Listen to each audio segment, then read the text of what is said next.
This segment sponsored by GBMC Healthcare.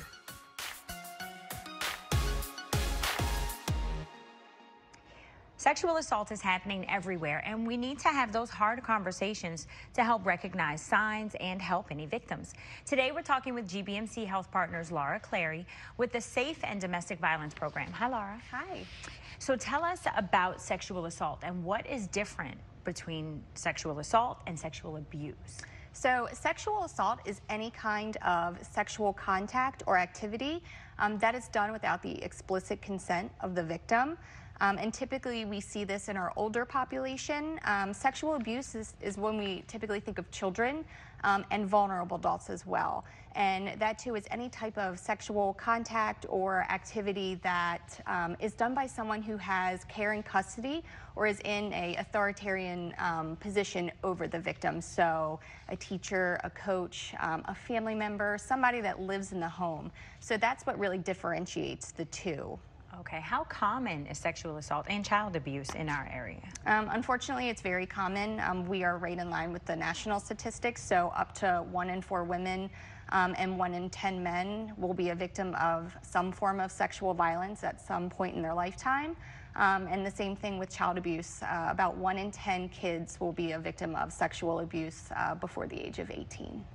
Wow, so what do you do if you think that a friend or a family member is a victim of sexual assault or sexual abuse? I think the most important thing to do is to just be there to support them and let them know that you believe them, and make sure that they know that no matter what they did, nobody deserves something like this to happen to them. A lot of times these victims feel very alone. So just being there to hold their hand and support them. And I think being a great supporter is also knowing your resources and knowing what is available for you in the community so that you can help point them in the right direction. What are some of the resources that are there? So at GBMC, we do provide a service. We are 24/7, 365 days a year, open all the time. We see patients of sexual assault, child abuse, both physical and sexual, human trafficking, relationship violence like intimate partner violence and teen dating violence.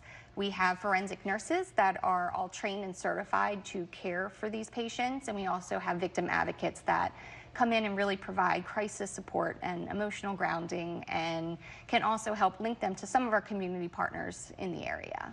Wow, so is there a website or anything that people can go to see those tips and then kind of get more information about what you guys offer? Yes, you can go to the GBMC Safe website, which is www.gbmc.org/safe. Okay, so if somebody thinks that they actually need help, what do they do? Can they just go to the ER? So they can come in through the emergency department.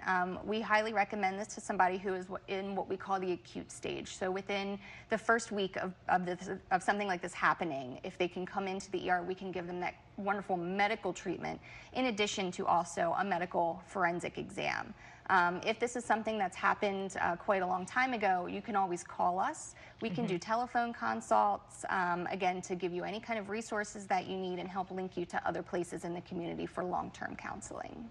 All right, Laura, thank you so much for sharing all of that wonderful information with us and for giving us the tips where we can, the actual website where we can go to get all of that information. Thank you for being here.